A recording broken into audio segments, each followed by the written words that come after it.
Thundercats!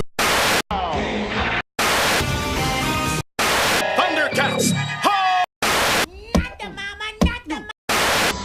Exterminate! I am the great cornhole.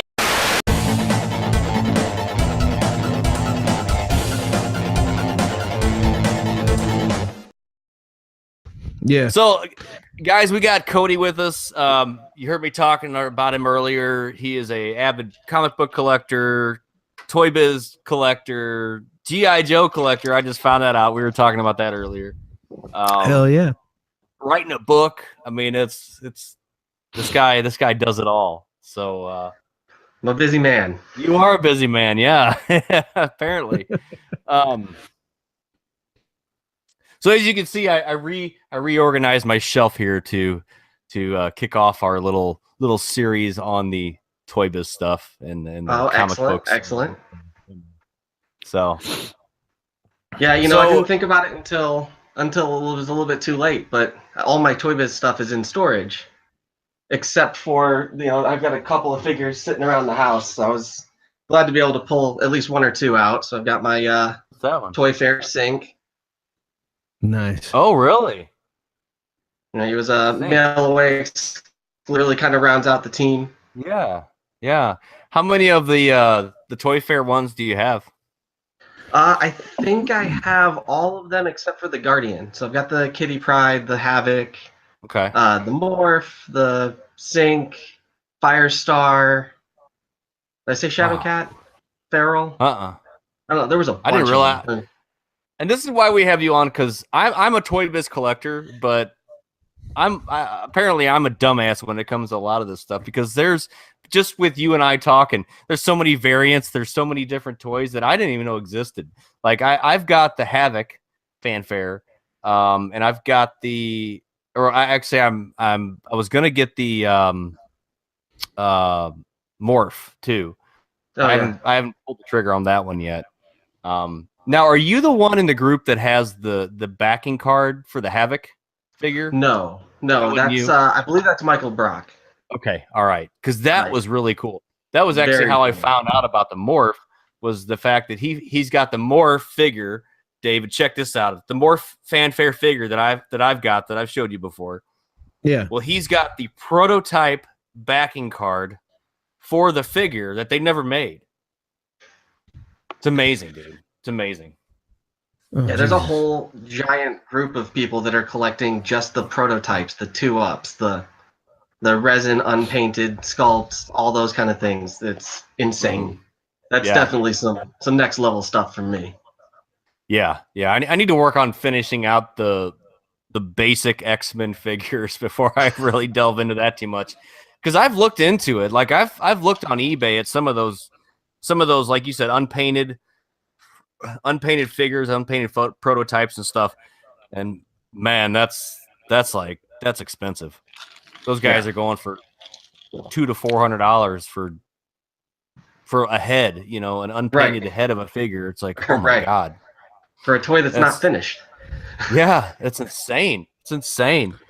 And then you've got the guys that are collecting like the drawings for the prototypes. Right. Like Jordan Pembroke, the Toy Hunters. He's got the Wolverine drawing, like this. The original Wolverine. He's got the drawing of the prototype of that. That's awesome. It's amazing, man. That's really cool. Yeah. So See, David, this is the stuff like the Wondar stuff for our community. Right. The He-Man Wondar. Right. I get it. So Cody, like, what got you into collecting and starting out with comics and all that stuff? What got you into that? For me, comics has been a way of life my whole life. I grew up learning to read on comics. I can't tell you what the first comic I got was, but I can tell you it was when I was maybe 6 or 7. And I've never stopped. Like, I got sucked in, and I got sucked in hard. So I think part of it has been we have our generation has a really unique relationship with comics, in that we've gotten to watch them grow up. When we were adolescents, when we were preteens, so were comics in a way. You know, you think about the kind of cheap corniness of the Silver Age.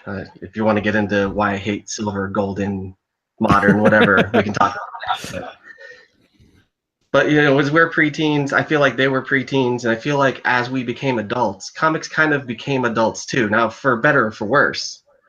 And it's not always a good thing. Sometimes we want some innocence in our superheroes, but we have lost that. They are grown up now. So, and it almost progressed exactly with my lifetime. I feel like they were horny teenagers in the 90s, just like we were. Or 80s. So thinking back, you talked about like you were just sucked in for your comics and all that stuff, and you couldn't remember which comic you got at first. And I haven't collected a lot of comics, but to be honest with you, I can still remember the first comic I got, and I don't even know if it was a comic or if there was another word for it. It was the Big Conan. Remember the Big Conan? Oh yeah, the old magazine style. What was it? The old magazine style ones. Yeah, it was all black and white inside, or black and tan, because the page was like, but it was all just inked drawings or whatever. Like that was those were my first comics, and I got them in 1988. Yeah, 88. Yeah, I wish I still had them. I don't have them anymore because I didn't care about anything back then. Yeah. It was really fortunate. My mom is a collector as well. You said horny teenager, so they were pretty bad. Yeah. No, I was really fortunate because my mom was a collector as well. She collects mostly like Beatles paraphernalia and records and things like that. So once I started getting into comics, she was really supportive and really fostered it. Yeah, she was the first one to take me out to go get bags and boards so I could take care of them. That's really cool. That's awesome to have a supportive parent that understands what collecting is about. My parents were somewhat along those lines as well, where they kept all of our old toys from when we were a kid. So I've got Optimus Prime G1 in box from when I was a kid. Just stuff like that. All the He-Man guys, so jealous of that. Yeah, Joe's Star Wars, all that shit. They kept all that. My brother, we were going through some of his stuff a while back, and he was a huge collector of G.I. Joes. I wasn't really into him that much. I was more into the He-Man side, but we were going through some of his old stuff, and my mom would keep the back cards for the G.I. Joe figures, because they had like the stats, they told about the guy or whatever. And so he's got a briefcase full of all these backing cards, like it was just kind of cool to see, because I'm like, my God, really I remember, But so what would you say? Like, what's your favorite? Well, who's your favorite character to start off with? You got to go with Batman, right? Like, if you're not going with Batman, you're doing it wrong. He's hands down the coolest character ever to be created. You think so? Yeah, I see you wearing your Deadpool hat. I see it. I see it over there. I think you can't beat Batman. I like Batman. I'm just not. So are you? I mean, are you just as much of a DC fan as you are a Marvel, or do you kind of lean one way or the other? It depends on when. I would say in the 90s and maybe early 2000s, I was leaning much more heavily Marvel. Mm-hmm. Currently, I'm leaning much more heavily, Image. We're reading a lot of Image stuff right now. More DC than Marvel. Really? Okay. Yeah. Because my first experience. Check it. Oh, you can't see it. Fuck. Too dark. Yeah. It's the Outlast #1. Oh yeah. There you go. Maybe you can see it. I'm trying to. Oh yeah, there it is. Yeah, I usually have the other one, the other lens on. I have my wide angle lens because I wanted to show my glory. I just started collecting comics too. So my first experience with superheroes, obviously as a kid, was watching Wonder Woman on TV, watching Hulk on TV, Superman movies, all the way up to 1989 when the Batman movie came out. Loved it. But then something magical happened, and one Saturday morning I wake up and the X-Men were on my TV as a cartoon. Oh, Game yes. changer. And that just changed everything for me. Then my I little loved it brother, too. who's 5 years younger, 4 or 5 years younger than me, started getting these action figures that were from the animated series, and I kind of fell in love with them too, and started collecting them myself. And it was just that was it. You know, I fell in love with X-Men. I fell in love with Marvel. I love everything they do. Yeah. It just seems like DC got a little dark, you know. I don't know. And we've talked about that. That's a whole different story. But Well, yeah, and they did, and I mean, and Marvel too, in a way, and that is, as I was saying earlier, really a result of growing up. It's a result of that maturation process. Now, whether that's a good thing or a bad thing is up to the individual consumer of the comic. But I think in general, it has really opened up the medium to a whole lot of really interesting concepts. So there's, I guess there's two ways you can go with that. And you being an avid comic book collector, or I could see where you go that route. For me, I'm not a comic book collector, but I love the old toys. I love the animated series. So for me, reverting back to those times and going back and getting those comic books and rewatching the animated series and stuff is where it's at for me. I like the liveliness of it. I love the just even the artistry of those comics and the cartoon and animated series and stuff is just, I still love it. I mean, it's still one of my favorite things. I don't think there's anything like it. And obviously if they were to redo the X-Men animated series, I don't think it would be anything like that. Oh, I'm certain it would be very, very different. But different isn't always bad. No, but I think it would be more of along the lines of like the anime style, because that just seems like that's where most of the cartoons are going. I guess that's possible. I hadn't really thought about it like that, but maybe. I would imagine it'd be more along the kind of Pixar 3D animation type style. Oh, that would be cool. So that would be like, really cool. Yeah. Aren't they doing a Guardians of the Galaxy cartoon like that? I haven't heard. Have you heard anything about that, David? I don't know if they're going to do a Guardians of the Galaxy cartoon, but I know they're doing a Guardians of the Galaxy 3. I'm pretty sure it's already been out. I think it's 2 or 3 seasons in. I'll look into that though and check and find out. But really? I'm pretty sure. I think I saw a Rocket Raccoon toy based on the cartoon series. Yeah, if you find it, send me the link or let me know where I can find it at, because I haven't heard anything about that. But that would be awesome. That's one of the totally really interesting things about the time we're in is that they have become so popular. The superhero post 9/11, I would argue, has become so popular. Yeah, I don't hear about this. It's everywhere. That it's completely inundated all of pop culture now. Whether it's video games or trading cards or toys or video games or everything. It's obviously the film industry, the television industry. How many comic book shows are on the air right now? But do you think that that's taking away? Like, how is the comic book industry doing now compared to back in the 90s? Because now, I mean, we've got the movies, we've got the TV series. Do you think that pulls kids away from any interest in reading the comics? Like, why do I want to read the comics? I can go watch this on TV. I can watch the Iron Man movie and get the whole story, even though they're missing out on a lot. Right. No, I think, the comic industry is doing pretty well right now. It's doing a heck of a lot better than it was in the late 90s when the bubble burst and Marvel went bankrupt and everything bottomed out.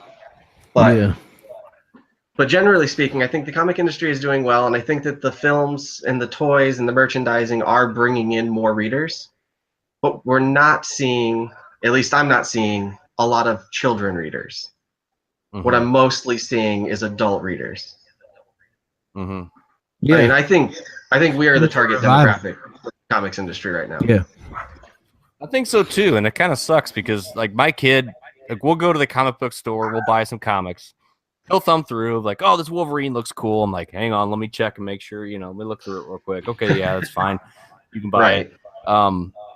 But I think he likes the idea of the comics, but he doesn't really. Well, he's 8 too, so he doesn't. He's still got a ways to go with it. But he doesn't really sit down and read through them.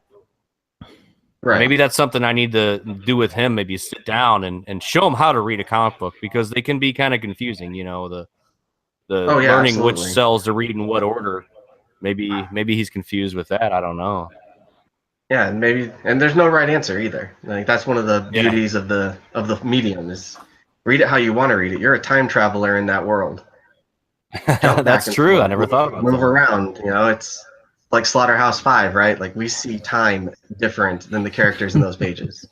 That's good. That's a good point, man. I like that. Yeah, that's great. So you are writing a book about this, right?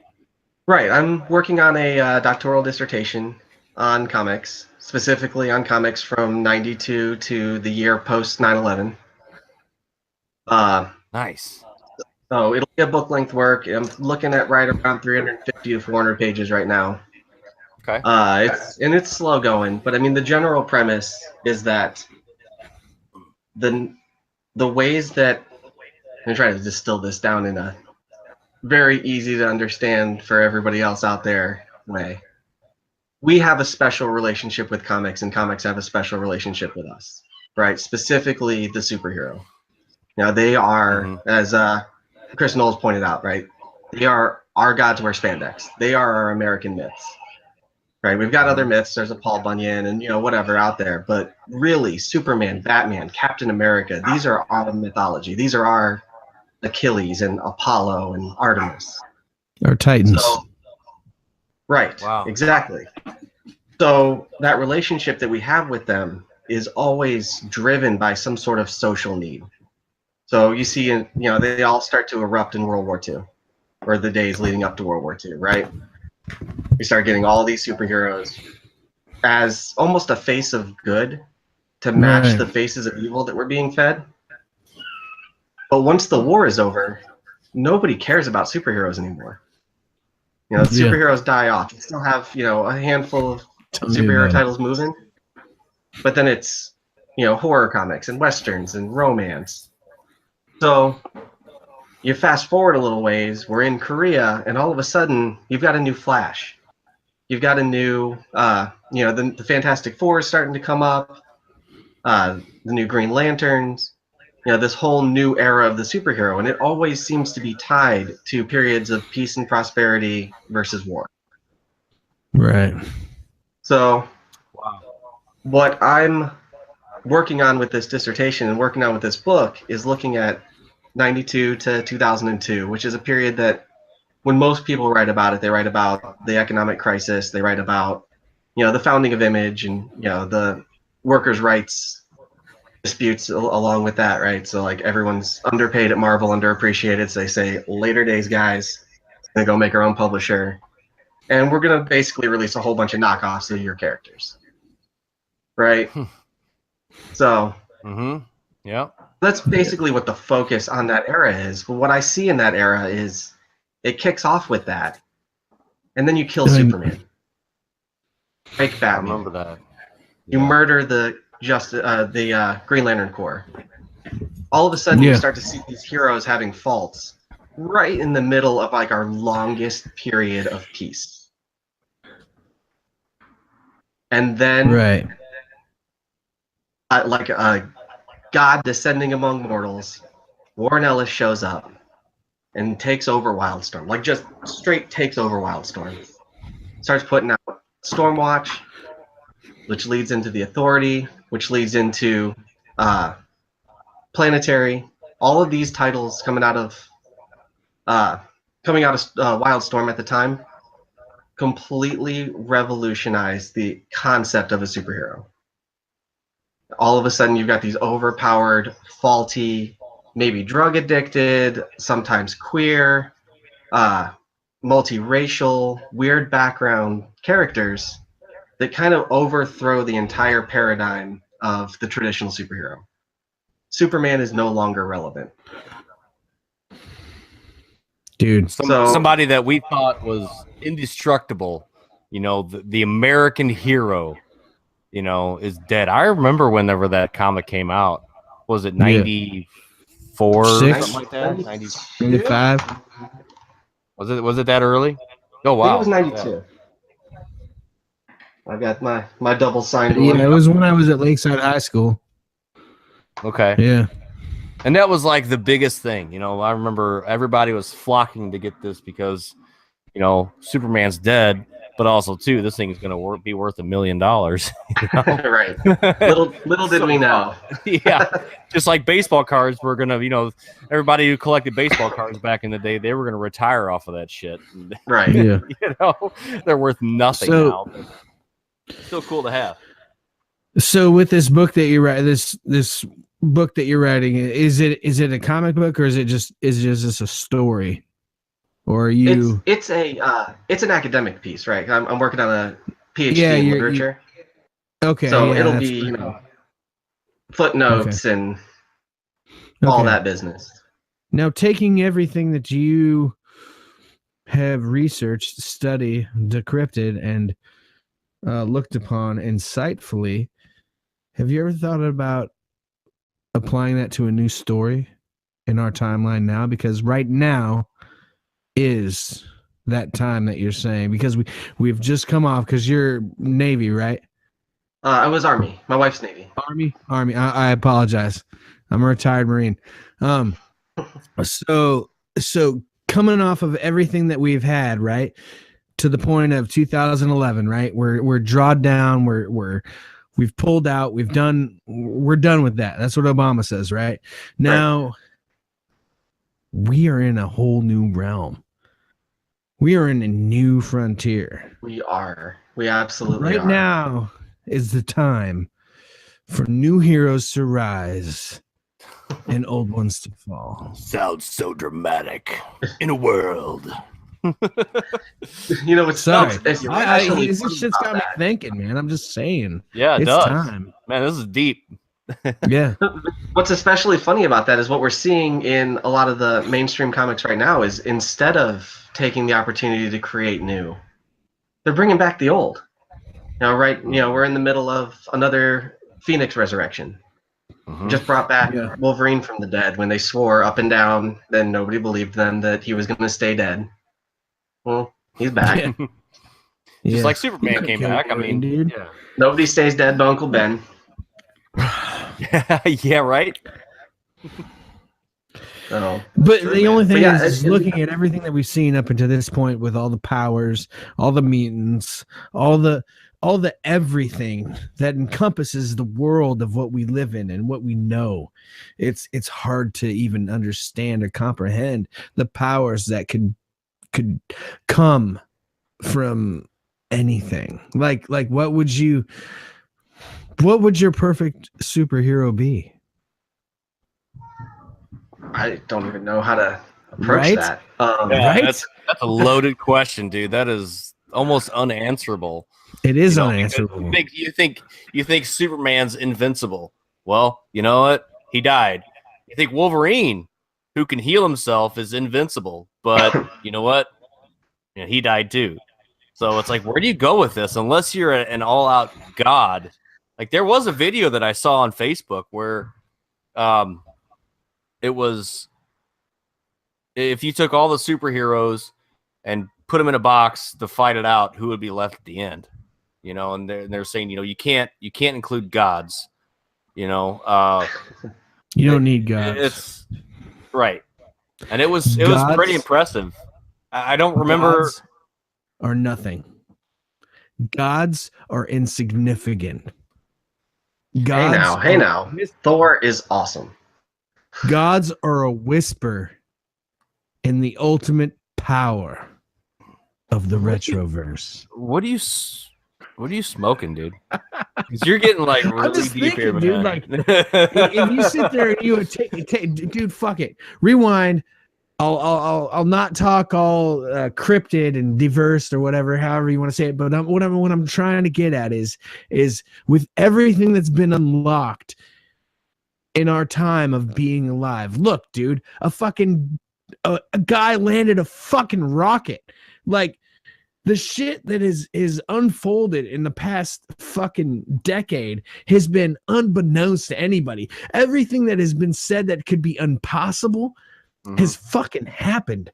It's Right. amazing, man. The next thing to happen is going to be like stem cell research is going to find the cure for fucking cancer. Like that's the path that we're going on. And to be able to take all of those things that have happened in our timeline where we're at right now, Right. is unknowns to anything. And there's so much more out there that we don't even know. The golden record right now is probably in the hands of some alien we don't even know because it's left our universe.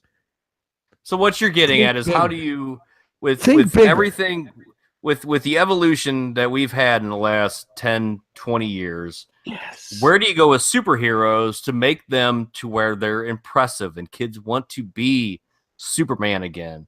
Or they want to be Batman. You know, it's changed so much, you know, it's God, I mean, feel I like one remember of the- as a kid, I'm running around and, you know, I'd get my mom's tights and put my underwear on over the tights because I wanted to be Superman. I'd wrap a towel around my, you know, have a cape, you know, because all the time, because I wanted to be Superman. You don't see that much anymore. Hayden. I don't know. My I boy feel running like the around direction they're moving in now. Sorry, what?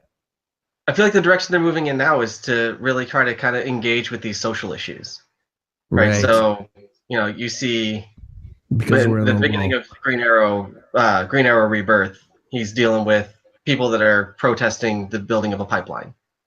right.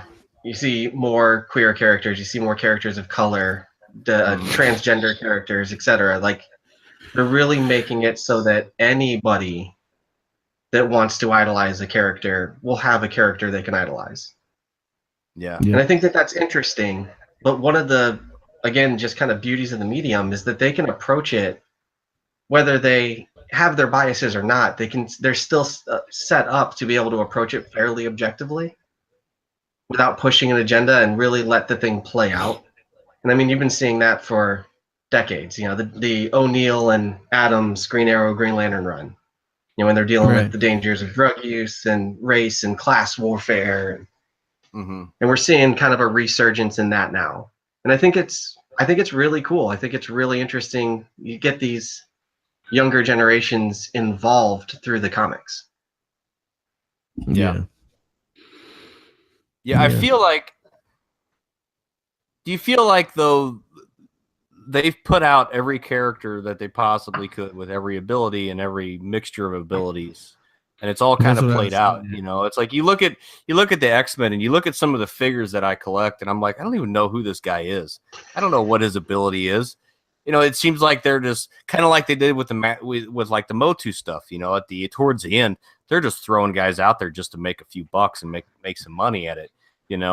And I'm sure that some of these guys may be significant to some sort of timeline, but it just seems like they're really digging the bottom of the barrel for some of these superheroes, you know? So it's like, where do you go from there? How do you make it exciting again? Right. And I mean, the Marvel Cinematic Universe, I think, has done that with a lot of older characters. But man, I want to see the old cartoons again. I think DC is doing it right as far as moving it forward, because DC has always been built on this idea of legacy, right? So you've got Alan Scott, Green Lantern, and then you've got Hal Jordan, then you've got Guy Gardner and John Stewart and Kyle Rayner, and it just keeps going generation after generation, right? You've got Robin, who you know will eventually one day become Batman, and Robin will have his own kids, and you know the cycle continues. So I think that this idea of legacy, you know, Wally West becomes the Flash to have his own kids who become their own heroes, who have their own kids who become their own heroes, et cetera, et cetera. I think that's how you keep it from getting too stale. Yeah. I think this is just me spitballing, but I really think the realm of what is known can only be explored by one superhero. One. That's it. Nobody else. and he's What do you known as mean? Ant-Man. You can laugh all you want, but think about it. Yeah. They always talk about going down to the subatomic level Mm-hmm. and all that shit. Do you ever think about going the opposite way? And what if our universe is only that of which is contained only underneath the thumbnail of another superhero? Like, I'm just saying, like some weird shit. Like, Yeah. it's Well, that's the endless. beauty about comics is you can get as weird with it as you want, and I'm sure, Cody, I'm sure that you've read some really off the wall comics, some really off the wall stories. Yeah. Some of these comics that would just you're like, what the hell are they thinking? Like one of the things that maybe not necessarily I appreciate that stuff. Like I really am into this idea of a multiverse. I like to think of our multiverse as part of theirs. Mm-hmm. Like Yeah. we're all related some way, somehow, some form. So in a Yeah. way, what you're talking about is how I feel when I'm reading a comic. I feel like I am the god of that universe under my thumbnail. That I'm Right. looking down, Mm-hmm. moving about, exploring however I want to. But there was a really interesting story arc in X-Man there in the late 90s where he was it looking at not just parallel universes but also perpendicular universes. So like here is down the chain a failed Earth. This Earth is dead. You know, it was 2 degrees Right. off and dead. Yeah. And then a little bit closer to ours is, you know, maybe it's got life, but it's still like not humanoid life. And then all the way up here, you've got these like totalitarian utopias. And we're somewhere kind of in the middle. And I Yeah. really like the idea of thinking about it not just in one direction, not just, oh, well, over here, this is what if Superman landed in Russia, or what if Professor X was killed before he made the X-Men? Right. But instead kind of looking at it like, well, it could be bigger, more kind of cosmic changes that can affect how everything shifts and flows. Right. Yeah. Shit's just you sit here and think about that shit all day. Like, what if? Yeah. Chris, my buddy Chris Peterson's in chat too, and he says that was my beef with the New 52, which I'm not really familiar with that. He said the legacy was gone. Yeah, He said absolutely. They've The course legacy and the corrected love. that. Yeah.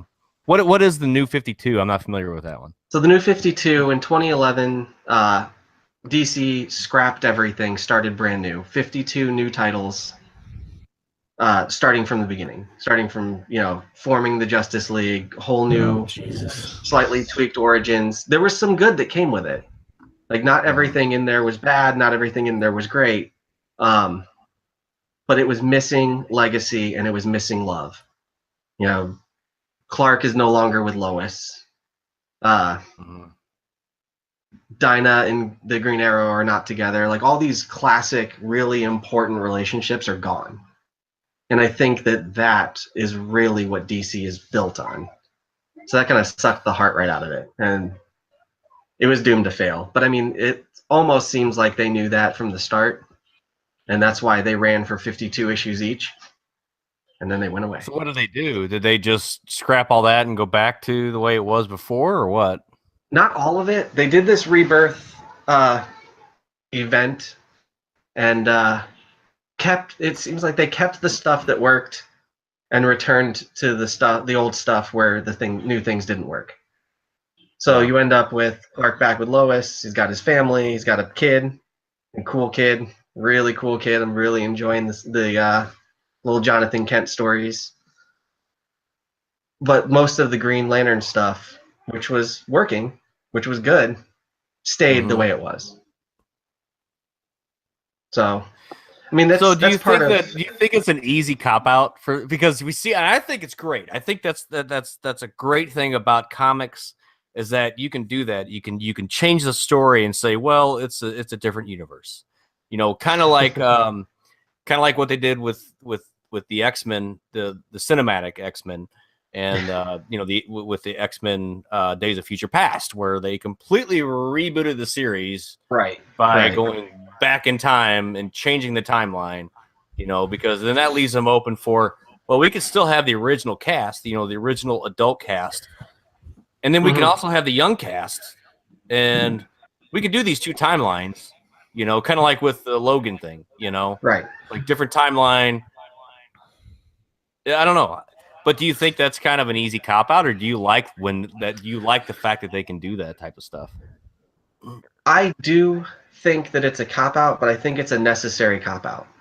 One of the major problems that comic writers face is that these narratives are inconsumable.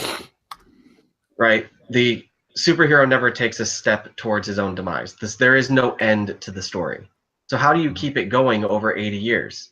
Right. There's people always ask, well, how old is Superman? How old is Cyclops? Why is he still in school? What kind of garbage is this? It's been 20 years.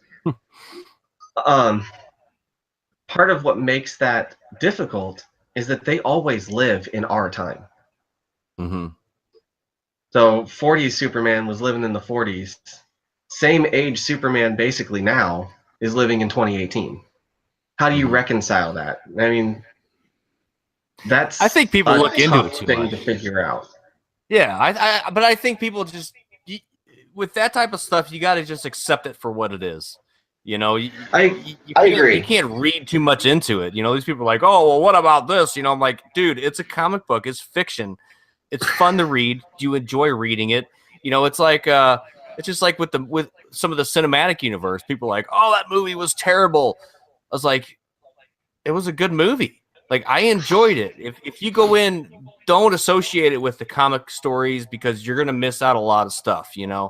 Like the Phoenix Saga. I'm really excited for what they're gonna do with the Phoenix Saga, but I'm sure they're gonna miss a lot of stuff because they gotta narrow it down to a 2-hour-long movie. Right.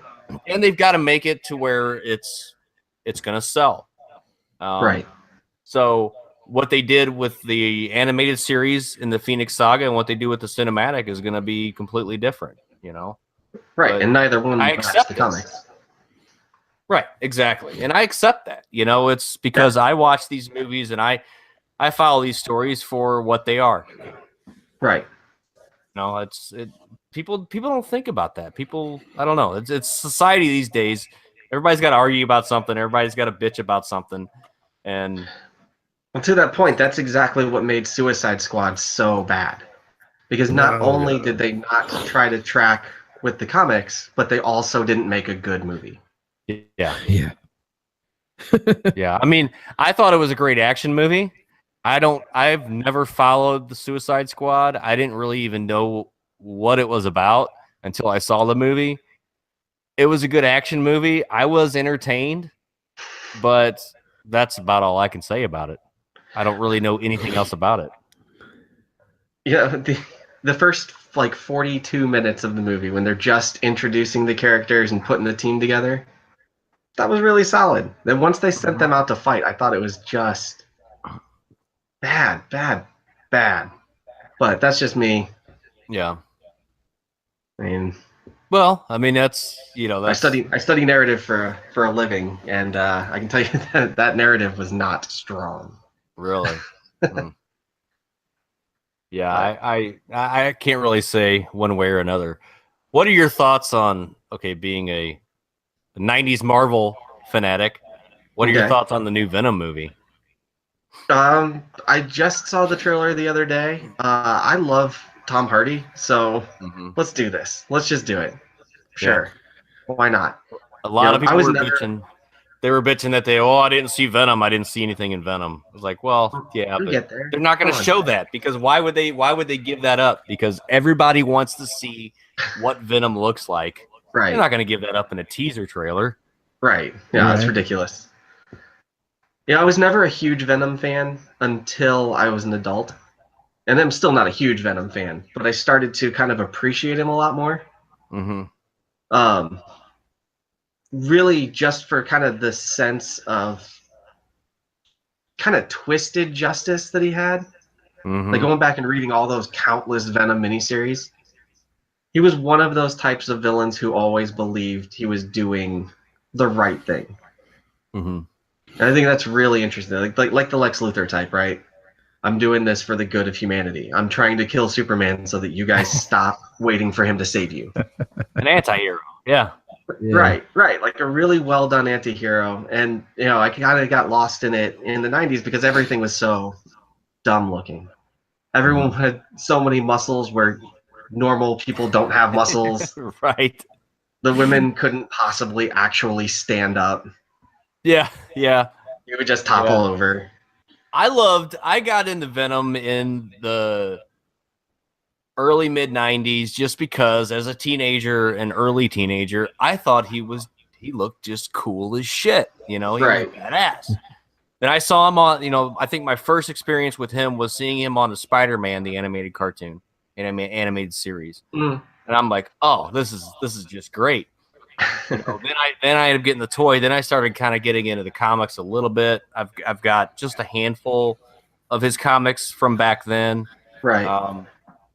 And I've just always been a fan just because, as a kid, I thought he was awesome. So even to this day, I still collect his stuff. I collect, I've got all the Toy Biz toys, anything that's Venom, I collected. And I'll tell you, they got really stupid with some of their toys. Like, why does Venom need a Venom mobile? Why does he need, Right. Why does he need that? I mean, he's a symbiote. He can do whatever the hell he wants. Why does he need a car? Right. On the subject of Venom, one of the things that I cherry-picked to show off today was the Secret Wars, where Spider-Man first gets the symbiote costume. Oh, wow. Triple signed by John Beatty, Jim Shooter, and Mike Zack. Oh, my God. Jesus. Yeah, that's definitely not the Venom that we know, huh? No, certainly not. But that's the origin right there. That's the what first year point of was contact. That would have been 86. Oh, that early, really? Wow. Somewhere around there. Okay. Damn. Wow. So wasn't the Venom that I probably read without going up and pulling one of the books? Wasn't that McFarlane that did those though? Like the early like Venom series on his own. Yeah, like around what is it, Amazing Spider-Man 300, like 298, 300, somewhere around there. I think those were all McFarlane books. Okay. Wow. That's really cool, man. Damn, all signed and everything. Holy crap. Yeah, you got a pretty good collection there, dude. It's not bad. My recent kind of obsession has been original pages. Yeah, like the thing behind you. What's that? So I've got this piece from Excalibur '92. Oh wow! Damn, that's cool, dude. So those are the original drawings, huh? That's the original that they printed the comic from. Like they draw them big, they shrink them down digitally, and then mass produce them from there. What's that behind you? Is that one too? Yeah. This is probably my favorite thing in my entire collection. It's a page from Jonah Hex number 50, which was a Palmiotti and Gray written book drawn by the late, great, rest in peace, Darwin Cook. And I actually bought this at a convention from Darwin before he passed. So you see, it's really also signed by all of them. There's Darwin. What makes this one really cool? Cody. What makes this one really cool to me is this. Let's see if I can get it in frame. This top panel. His face. It's his face minus his scars. Yeah. In the sequence from this particular comic, he's just finding out that he had a kid, or his girl was pregnant. The kid was killed by the woman he's shooting at here in the jail cell. Yeah. So the writers tasked Darwin to draw Hex no scars, showing that remorse. And he said it was one of the hardest panels in his entire comic career to draw. Wow. And boom, I got his originals, and you can still see like his pencil marks and where he's changed things. He did his own inks on this one. Really? It's before all the text was put in. That's One of crazy, my just dude. absolute I like favorites. Jonah Hex. I like Jonah Hex. Speaking of Jonah Hex, how'd you feel about the movie? It was Let me give a warning before you start ranting. nah, I don't even have that much to say about it. It was not great. He looked fantastic. That's horrible. Yeah, He the looked guy perfect. who played it again? It was Is it the Brolin, same? right? Yeah, Brolin, the guy who's gonna play fucking Cable. Yeah. Mm-hmm. So, yeah, that was And he's that was Thanos too, that, right? huh? Isn't Brolin Thanos too? No. That's Hellboy. That's Thanos. What's his name? No, Perlman's not. Yeah, Perlman's not Thanos. No, yeah, dude. incorrect. Let's Google it. Let's Google it. He's gonna tell me. Hold on. Avengers 2, right? Or not Avengers 2. Avengers 3. 3. Yeah. There's so many now. Avengers. Infinity War. Cast. Click. He is. It is Josh Brolin. It looks like fucking old dude from Sons of Anarchy though. You know what I'm talking about? Yeah. Perlman. That's Ron Perlman. Yeah. It fucking looks just like him. Like, that was just me Yeah. guessing. I'm glad you're here to correct me. Hey, it's what I do. Yeah. No, so are you looking forward to that movie coming out or what? Infinity Yeah, I War? am. I'm really Yeah. looking forward to it. I'm really looking forward to. I believe, I hope that we're gonna get our first look at Captain Marvel, and I can't wait. Yeah. I cannot wait. Right. Right. Sorry, I had It's to step Rock. away. Are you It's talking Rock. about the new Avengers? Yeah. It's Rock, Yeah. right? Yeah. Yeah. That'd be pretty freaking awesome. So Pretty awesome. Damn. Yeah, we're talking about the new Avengers. Yeah. How did you feel about Jarvis's journey through all of that? Oh, I thought it was brilliant. I thought it was a really great way to take a concept that would have been just weird, right? If you had actually put a short, fat, bald little butler in Stark Manor, that would have been weird. But he managed to take this classic concept, update it, and then take it to the next level by turning it into Vision. I thought that was just absolute cinematic genius. Yeah. I freaking loved it, dude.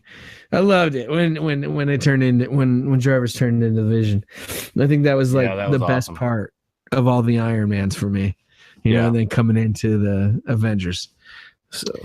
So here's something as a not really comic book collector, but I'm wanting to get into more of the storylines for some of these comic book characters. For instance, like I've always been a huge fan of Gambit, and there again, I've never really been much into the comic books. All of my love for these superheroes has been from, like, especially the X-Men, has been like from the animated series and stuff. Right. So my question has always been, where do I start? Like where, you know, because there's so many different storylines and stuff for, let's just say, for instance, for Gambit, it's like, as somebody, for our listeners that's not really a collector, they're wanting to get into it. It's like, where do they even start? Well, Is that a loaded question? You picked a particularly tough example, right? Like, Gambit has not really, that I can think of, ever really shown on his own, right? Yeah. Right. He was always a popular character, and he was always there. Mhm. But Gambit-centric stories, there's just not that many. And I mean, I think for good reason. I think he's a pretty shallow character, but Yeah.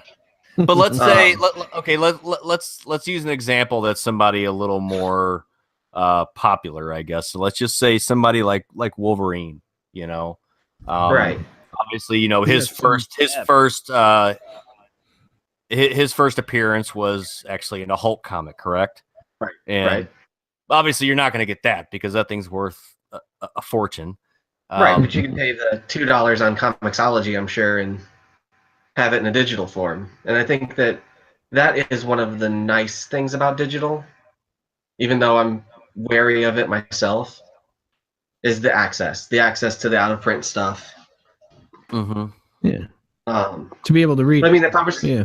if you're gonna start Wolverine, if you want a starting point for Wolverine, the Chris Claremont, Frank Miller Wolverine miniseries. I mean, that's the easiest place to start for sure. Mm-hmm. What year was that? Like what era That was would have that? been 1981 or so. Oh wow, okay, that's really early. Yeah, I actually have it back here Be like, in hardcover, recently Oh, repressed. Uh, does it give you that date or the date of the repress? should give me the original. 79? 78? 82. 82, really? And that's when he's So- with the Hulk? So, I mean, so I guess a Working- good place if sorry, go ahead. working chronologically is a mistake, I think. Okay. I think rather than trying to say, okay, I want to read the story of Wolverine, let me start at Hulk 181 and read through, Giant Size X-Men #1, through all the Uncanny stuff, and then the concurrent Wolverine series and the mini series and the one shots. Like, that's impossible. No human can do that. I did it mostly, but because I was doing it as it was coming out. Mhm. Yeah. Going back to do that, you want to hit the high points. You want to hit the really interesting shit. So you want to start with the Frank Miller and Chris Claremont stuff. You want to read the single issue Wolverine versus the Brood in one Uncanny 169, 168, somewhere around there. Just a brilliant story. Because that was the other thing, like the X-Men. I would love to go back and read some of the X-Men comics, from the, I don't know, the 80s and 90s. Yeah. But I've always just kind of been curious about, like you said, don't start chronologically, I guess. So I guess you just kind of find an issue 1 of some sort of timeline or some series and just start there, huh? And just kind of work your way through that and just hop around. Or the Essentials trades are so good for that. Pick up like the Chris Claremont X-Men collection. These different omnibuses and things like that. Like, they've reprinted these things in so many really great accessible ways. I've got so some of those compilation books, right. Like, I've got my X-Men God. Age of Apocalypse omnibus. Oh my God. This thing is a billion pages of just beautiful 90s alternate reality gloriousness. That's what I need right there. Yeah, that's exactly what I'm talking about. This one was a little pricey. I actually got it relatively cheap, but the price tag on it's $125. Mm-hmm. But for somebody who's not really wanting to collect the comics, I'm just wanting to read the stories, but not going digital. That would be a way to go, because I don't really want. I don't want to have a million comic books, filling up space. I'd rather just have the. Believe me, I understand. Yeah. The whole storyline in one book. That'd be great. It's kind of like what I did with The Walking Dead. My wife has been buying me the compendiums, Nice. as they come out, so I can just read through like 10 or 20 of the comics at once, and it seems to work out pretty well. Yeah, if you're not planning on keeping up with it and keeping current with it and actually like collecting for the sake of collecting, there's no reason to get single issues. Mm-hmm. I will here and there, just because if I see something the cover looks cool, or if it looks like it's if it's something that's looks like the contents inside are going to be something kind of neat, then I'll grab it. But yeah, that's good, man. That's good, because that's something that I've always wondered about, and I've always felt like an idiot asking the guy at the comic book store about it. I was like, I don't want to sound like a dumbass to this guy, But it's like, where do you start? So I think that helps. I'm sure there's other people out there that are listening that probably have the same question too. And Chris, my buddy Chris, says the same thing. He says the Claremont Miller Wolverine mini series is good, or mini is good. Yeah. You ever need a recommendation on where to start, please hit me up. Oh, I will. I definitely will, man. You've been a huge help. We've been talking toy business stuff the last few days, and it's just been great. I've learned so much. I I was so excited when I found that Weapon X, and I'm getting it Tuesday, and I'm keeping my fingers crossed on it, man. I really. Oh man, I hope it's right for you. That is such a hard it figure is. to find. I hope it is too, because after we talked and I went back on eBay, I went to go find that one that popped up. I just saw it this morning, Gone. and I didn't see it. Yeah, Gone. so People are actively looking for him. man. So I found it. What? Just to throw it out there. The Incredible Hulk 181 first appearance of Wolverine. Right now, there's an hour left if you want to bid. Drop your bids in, starting at $850 to get in the door. That's a good 1 hour price. and 23 minutes. That's a good price. I've got. He's gonna pull one down off his shelf. Watch this shit. He's gonna be like, "I got this shit." I don't have a 181, but I do have this bad boy. Oh, the giant size X-Men #1. Yeah. Damn. That's the relaunch of the X-Men line. Yeah. And I've got it signed by Chris Claremont to my wife and I because it was an engagement gift from my wife. Oh wow. Oh, that's really cool. What year is that one? That would be 75. 75. And they relaunched the X-Men. Right. That was So the relaunch X-Men of it? launched Like, in what happened? '63 and ran for 66 issues with what they call the original 5. Right. That's Beast, Iceman, Angel, Wolverine, Jean Grey, and the Professor, I guess. No it ran for Cyclops, 60 issues, and it was some of it was good. Some of it towards the end was great, but nobody cared because it was so kind of crappy in the beginning. So it just lost steam. It kicked into reprints. They just started reprinting. Like number 67 is just a reprint of I think #1 or #2 or something like that. Like so from 67 to 93, they just reprinted old comics and hoped that they would sell. And Nice. they sold okay, not great. But then oh man, Cochran and Roy Thomas pitched an idea to relaunch them where the original 5 had been captured by a living island named Krakoa. I don't remember. So they've got to go recruit a new team. And they recruit this totally international team. You get Storm, Colossus, Nightcrawler, Wolverine, Banshee, Sunfire, and Thunderbird. Poor Thunderbird, rest in peace. 2 issues in, and they kill him. Oh, really?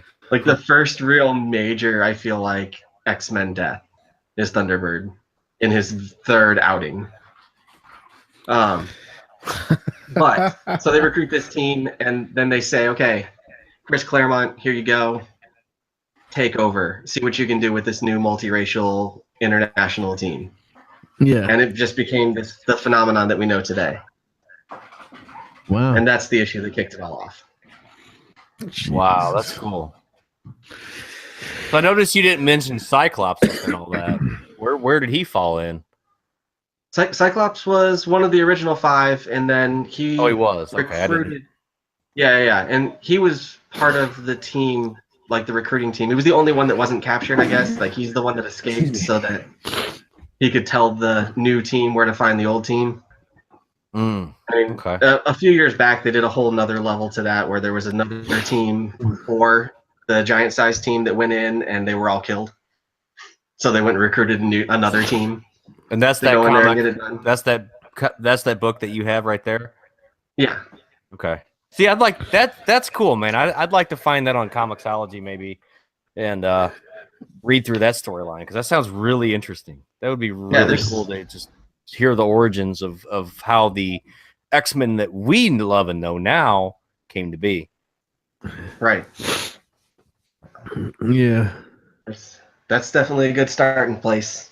Any of that old Claremont stuff, any of the stuff from, I want to say the first like 50 or 60 issues there that you did, just really, really, really solid stuff. He gets a little bit redundant in his more recent stuff, but really nice guy. I had a chance to just meet him out here a couple months ago, actually.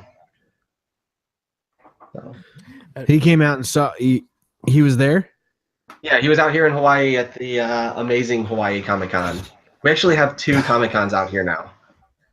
Really? Oh, The cool. first one tends to be a little bit more comics media driven, TV stars and things like that. And then the second one seems to be much more comics driven. So we had Oh, that's cool. So how big was that Comic Con? Like, was there a plethora of people there? Was it actually? it was packed. You know It was what I mean? packed. In fact, I didn't end up getting anything signed by McFarlane because his line had to have 1,000 people in it. Oh, Jesus! You had Oh. McFarlane there. That's all you had to say. I guess My 2 Comic Con years had ago. Optimus Prime, like a cardboard box. No big deal. Yeah, in a 6-bay mechanic shop. In a 6-bay mechanic shop. Kind of sketchy, Oh my dude. God, dude. Sounds Yeah, it kinda was sketchy as fuck.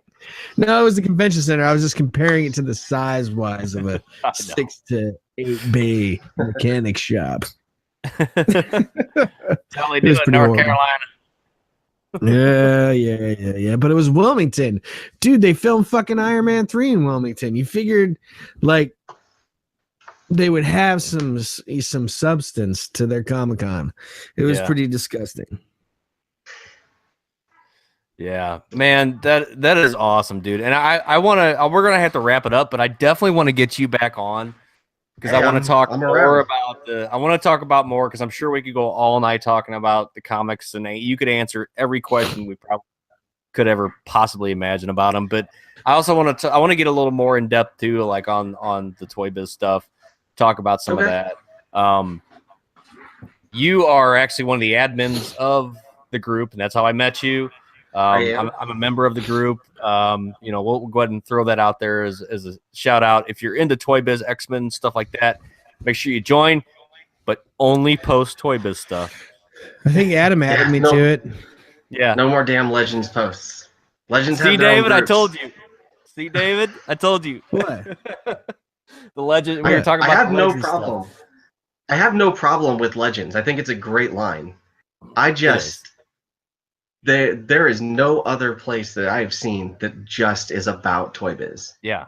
And that's why I joined the group, because I was looking for a group that was just on Toy Biz. I like the Legends stuff. I think it's cool, but it's but I just love the Toy Biz. I mean, that's where my collection is Right. concentrated on, and I like communicating with other people and talking to other people about that.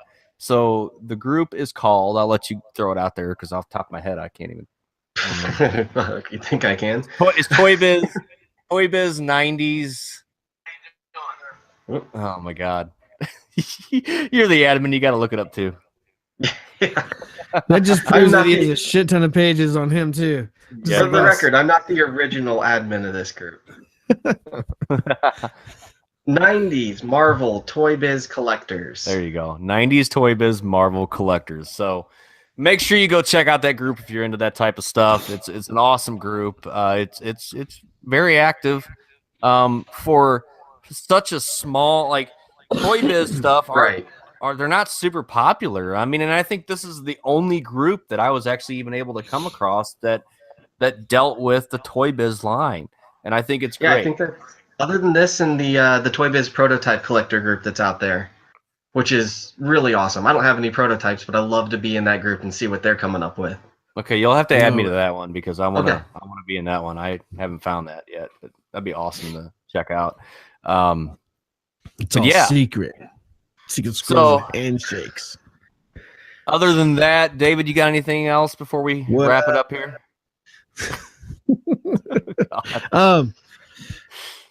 I have my first Toy Biz character due to Adam because he didn't want it. Punisher. The Punisher Tux. That's a good one. Electronic. Yeah. Oh, nice. I don't know if you can see it. It's way over there in the corner.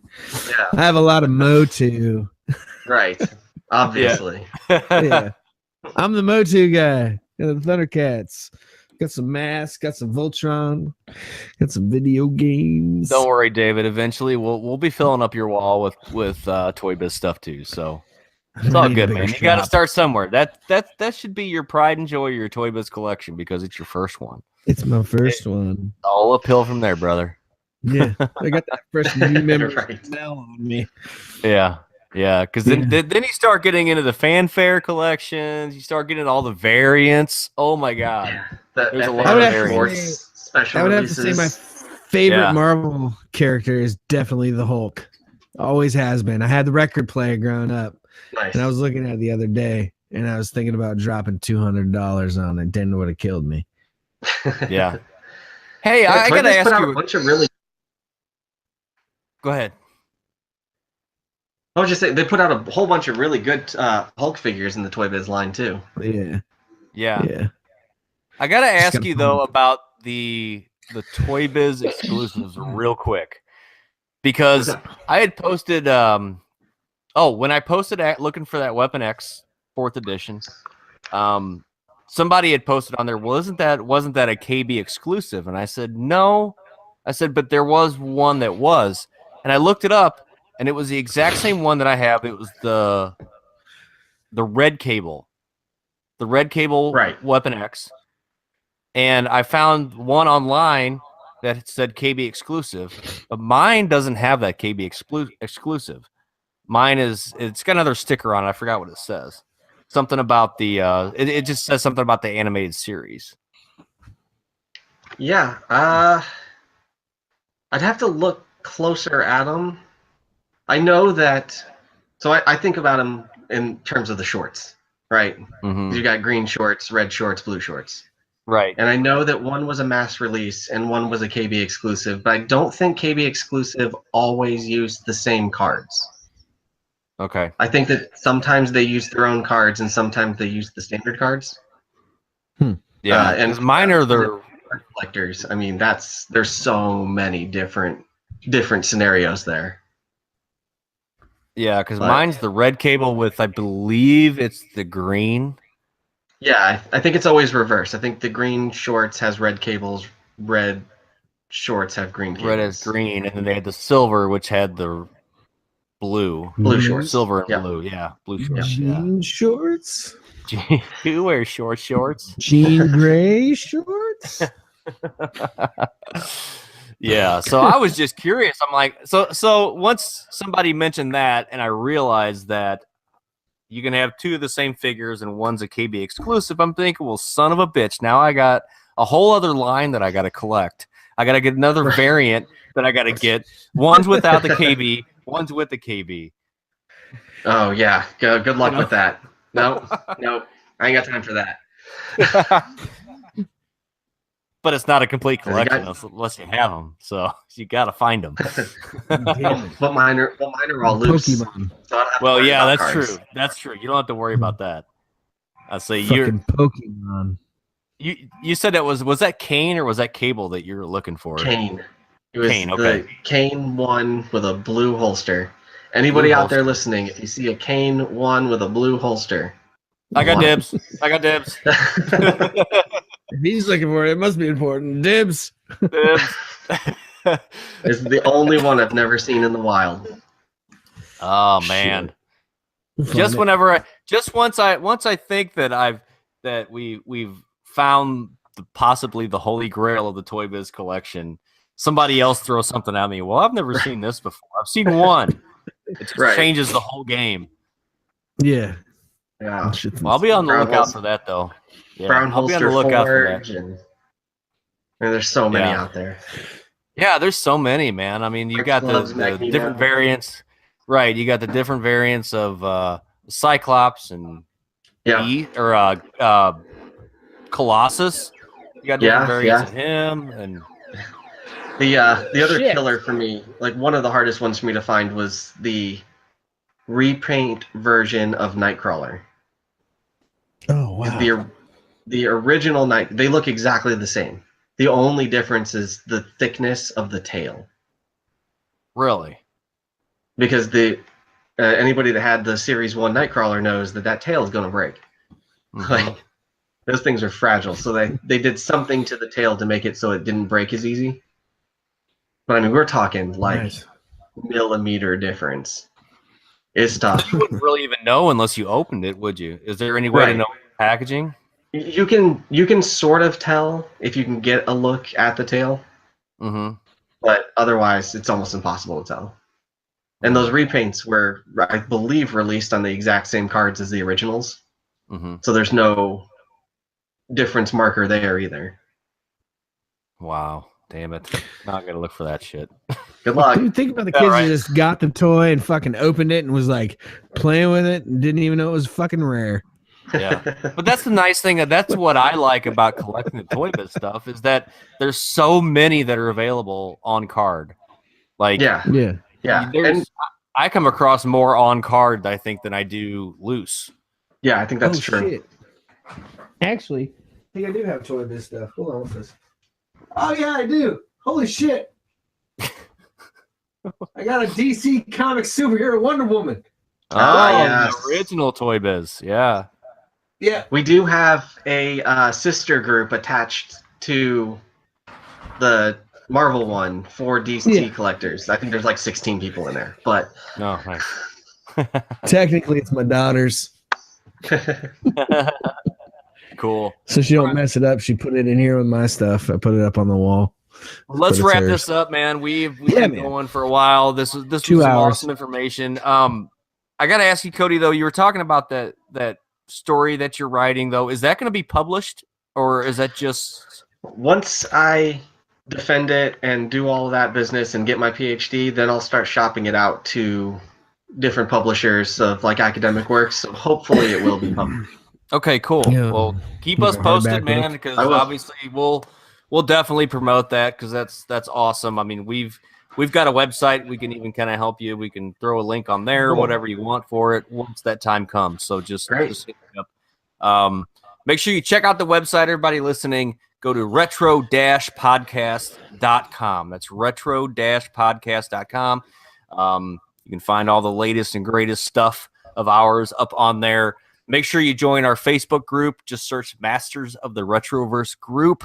We're always doing fun and exciting stuff. Last night, me and David got together on the group live, got drunk, and did a little NES Let's Play. It was kind of fun. So we'll try to do that every week or two. We'll do polls. Yeah. We'll do polls on there too to figure out, let everybody decide what games they want to see us play. That's something that we're not going to post on the YouTube side. That'll only be on the Facebook group side. We're on YouTube. If you want to see the live, you can do it on the Facebook group or on YouTube Live. Just go to search Masters of the Retroverse there. We're on Instagram. We're on Facebook. We're on all that good crap. Follow us, like us, subscribe, all that good stuff. So, we're everywhere. Got anything else, David, before we shut her down? Nope. All right, cool. I'm out like a brown trout. All right, well, next week we're going to continue with the comic book stuff, the superhero stuff. I've got somebody possibly lined up for that. My good buddy Chris, who's actually in chat right now. I'm going to hit him up and ask him if he's available, but hopefully he is. I'm sure he will be. So hopefully we'll see everybody next week. I guess that's it for us. Remember, there's nothing wrong with living in the past. We'll see everybody next time. See ya. Bye.